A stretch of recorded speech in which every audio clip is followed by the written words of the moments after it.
राजस्थान का रहने वाला एक व्यक्ति जो अपने बेटे के लिए एक दुल्हन की तलाश कर रहा था। बेटे के रिश्ते को लेकर वो व्यक्ति लोगों से बातचीत करता है, कई लोगों के संपर्क में आता है, लेकिन तमाम कोशिशों के बाद भी जब राजस्थान में उसे अपने बेटे के लिए कोई दुल्हन नजर नहीं आई तो थक हार कर घर बैठ जाता है। इसके बाद एक व्यक्ति ने उससे कहा कि तुम्हें मध्य प्रदेश जाना चाहिए। मध्य प्रदेश का एक शहर है भोपाल, जहां लोग शादियां कराते हैं। और इसके बाद वो व्यक्ति अपने बेटे को लेकर मध्य प्रदेश के शहर भोपाल पहुंच जाता है और वहां लोगों से बातचीत करता है। लोगों से बातचीत करता करता वो उन लोगों के पास तक पहुंच जाता है जो लोग शादियां कराते थे, और उन लोगों से कहता है कि मुझे अपने बेटे के लिए एक दुल्हन की तलाश है और मैं बहुत दूर से तुम्हारे पास आया। वो लोग उस व्यक्ति से कहते हैं कि आप बिल्कुल भी चिंता मत करो, परेशान मत हो, लेकिन आपको इसके लिए कुछ पैसे खर्च करने होंगे। और वो लोग उस बुजुर्ग व्यक्ति से 2 लाख रुपए से लेकर 5 लाख रुपए तक की बात करते हैं। तो जब वो बुजुर्ग व्यक्ति सहमत हो जाता है तो इसके बाद उस बुजुर्ग व्यक्ति को 15 से 16 लड़कियों के फोटो दिखाए जाते हैं, और फोटो दिखाने के बाद उन्होंने कहा कि इन लड़कियों में से आप जिस लड़की को भी पसंद करेंगे उस लड़की से आपके बेटे की शादी करा दी जाएगी। बुजुर्ग व्यक्ति के बेटे को उन लड़कियों में से एक लड़की पसंद आ जाती है जिसका नाम था सोनिया। तो लड़का कहता है कि इस लड़की के साथ मुझे अपनी पूरी जिंदगी बितानी है, क्या मैं इस लड़की से चंद मिनटों के लिए मुलाकात कर सकता हूं? तो जो लोग इस लड़के की शादी करा रहे थे उन लोगों ने दोनों की मुलाकात की एक जगह तय कर दी, एक तारीख तय कर दी। इसके बाद दोनों की मुलाकात होती है। ये दोनों जब मुलाकात कर रहे थे तभी वो लड़का अपनी जेब से हथकड़ी निकालता है और लड़की को गिरफ्तार कर लेता है। आखिरकार इस मुलाकात में इन दोनों के बीच ऐसा क्या हुआ कि उस लड़के ने इस लड़की को गिरफ्तार कर लिया। और जो बुजुर्ग व्यक्ति था, जो लड़के का पिता बनकर गया था, वो दरअसल में राजस्थान पुलिस का एक अफसर था, और जो वो लड़का था वो भी पुलिस का ही एक अफसर था। इस खबर को अंत तक जरूर देखिएगा ताकि आप भी ऐसे लोगों की चपेट में आने से बच सके। और हाँ, अगर आपने अभी तक हमारे चैनल को सब्सक्राइब नहीं किया है तो चैनल को सब्सक्राइब कर बेल आइकॉन जरूर दबाएं। तो नमस्कार, आदाब, सत श्री अकाल। एक बार फिर आप तमाम लोगों का स्वागत है हमारी कहानी के एक और नए एपिसोड में। आज की जो सच्ची घटना मैं आपको सुना रहा हूं, ये घटना है राजस्थान के सवाई माधोपुर की। 3 मई 2025 का दिन था। IAHS कॉलोनी का रहने वाला एक व्यक्ति विष्णु शर्मा पुत्र बनवारी लाल शर्मा, जो सुबह सुबह पुलिस स्टेशन पहुंच जाता है और पुलिस वालों से कहता है, साहब, मेरी अभी कुछ दिन पहले शादी हुई थी और मेरी पत्नी घर से अचानक गायब हो गई है। मैंने उसको हर जगह तलाशने की कोशिश की लेकिन उसका कहीं भी अता पता मुझे नहीं चल पाया है, तो आप मेरी पत्नी को ढूंढने में मेरी मदद कीजिए।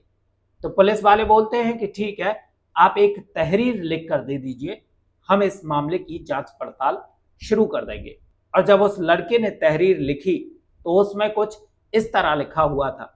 लड़के ने लिखा, मेरा नाम विष्णु शर्मा है, मेरी शादी नहीं हो पा रही थी, मुझे शादी के लिए एक दुल्हन की तलाश थी, और इसी दौरान विष्णु शर्मा मध्य प्रदेश के खंडवा निवासी सुनीता और खंडेला निवासी पप्पू के संपर्क में आता है और उन दोनों से कहता है कि मुझे शादी करनी है, मेरी शादी करा दीजिए। तो वो लोग लगभग 15 से 20 लड़कियों के फोटो विष्णु शर्मा को दिखाते हैं और उसमें से एक लड़की विष्णु शर्मा को पसंद आ जाती है जिसका नाम था सोनिया। अब दोनों शादी के लिए 19 अप्रैल 2025 को कोर्ट पहुंचते हैं और कोर्ट पहुंचकर शादी कर लेते हैं। लेकिन जहां इन दोनों की शादी हुई थी वहां कोई जज नहीं था, वह सिर्फ एक वकील था और कोर्ट के बाहर ही सारी प्रक्रिया की जाती है और इन दोनों की कोर्ट मैरिज करा दी जाती है। अब 20 अप्रैल 2025 को विष्णु अपनी पत्नी सोनिया के साथ अपने घर पहुंच जाता है। शादी की सारी रस्में पूरी की जाती हैं और कुछ दिन ये लोग साथ में बिताते हैं। और 2 मई 2025 की शाम जब विष्णु शर्मा अपने घर पहुंचता है तो पता चलता है कि उसकी जो दुल्हन है सोनिया, वो घर से लापता है। घर वालों ने दुल्हन को ढूंढने की काफी कोशिश की, लेकिन उसका कहीं भी अता पता नहीं चला। इसके बाद लोगों ने घर में रखे गहने देखे तो घर से गहने गायब थे, घर से नकदी भी गायब थी। इसके बाद विष्णु शर्मा थाने पहुंच जाता है और एफआईआर दर्ज कराता है। पुलिस इस मामले में एक टीम गठित करती है। पुलिस वाले विष्णु शर्मा से उसकी पत्नी सोनिया का एड्रेस मांगते हैं और जब पुलिस ने उस एड्रेस पर पता किया तो वो एड्रेस भी फर्जी निकलता है। अब पुलिस वालों को पता चल जाता है कि ये जो दुल्हन थी वो लुटेरी दुल्हन थी और ये आसानी से हाथ नहीं आएगी, और फिर इस दुल्हन को पकड़ने के लिए एक प्लान तैयार किया जाता है। इन्हीं पुलिस वालों में से एक पिता बन जाता है और एक कांस्टेबल को बेटा बनाया जाता है, और वो कुछ ऐसी प्लानिंग करते हैं जैसे विष्णु ने अपने लिए दुल्हन ढूंढी थी, वैसे ही कांस्टेबल अपने लिए दुल्हन ढूंढने निकलता है और भोपाल पहुंच जाता है। और भोपाल में इसी तरह की शादी कराने वाले लोगों से मुलाकात हो जाती है, शादी की बात की जाती है, और ठीक वैसे ही इन लोगों को भी फोटो दिखाए जाते हैं जैसे कि विष्णु शर्मा को दिखाए गए थे। तो अब जो लड़का था वो खुद पुलिस वाला था और लुटेरी दुल्हन को उनकी तलाश थी, तो उसने उसी लड़की को सिलेक्ट किया जो विष्णु शर्मा की पत्नी बनकर आई थी, जिसका नाम सोनिया था। अब लड़का और लड़की दोनों की मुलाकात भी कराई जाती है, लेकिन जो लड़का था, जो पुलिस वाला था, वो ये जानना चाहता था कि आखिर ये लड़की इस वक्त कहाँ रुकी हुई है। तब उस लड़के को पता चलता है कि इस लड़की की एक और शादी हो चुकी है और जो इसका नया पति है उसका इस कहानी से कोई लेना देना नहीं था।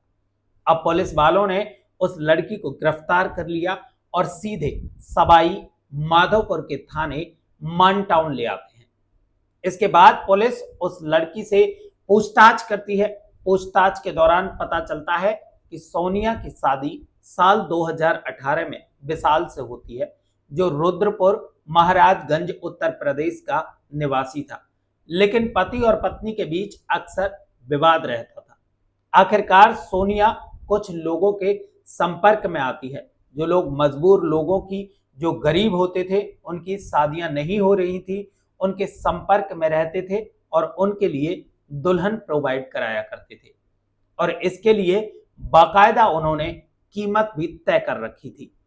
वो कीमत 2 लाख से लेकर 5 लाख रुपए तक की थी, लेकिन दुल्हन की एक रकम तय थी कि जिस घर में वो जाएगी उसके बाद वो जितनी जल्दी वहां से निकलेगी उसको 500 रुपए हर हाल में मिल जाएंगे। अब सोनिया इसी तरह से काम करना शुरू कर देती है। कुछ ही महीनों में उसने लगभग 25 लड़कों से शादी की, किसी के साथ 5 दिन, किसी के साथ 10 दिन, किसी के साथ 15 दिन, किसी के साथ जैसा मौका लगता उसी हिसाब से वो उनके साथ रहती और जब मौका पाती वहां से भाग जाया करती थी। पुलिस ने बड़ी ईमानदारी से काम किया और आखिरकार दुल्हन पकड़ी जाती है और पूरी कहानी सामने आ जाती है कि अगर वो सिपाही के साथ शादी होती तो ये 25वां नहीं बल्कि 26वां उसका दूल्हा होता, लेकिन वो 25 शादियां पहले से कर चुकी थी। इस कहानी में जो लड़की का नाम सोनिया बताया है, ये नाम काल्पनिक नाम है। गोपनीयता बनाए रखने के लिए इस नाम को सिर्फ काल्पनिक तरीके से लिया गया है। इस कहानी को सुनाने का उद्देश्य किसी की भावनाओं को ठेस पहुंचाना नहीं है, किसी की भावनाओं को आहत करना नहीं है, बल्कि हमारा उद्देश्य है आपको जागरूक करना, आपको सतर्क करना। सतर्क रहें, सुरक्षित रहें, अपना और अपनों का ख्याल रखें। मिलते हैं अगली एक और सच्ची घटना के साथ।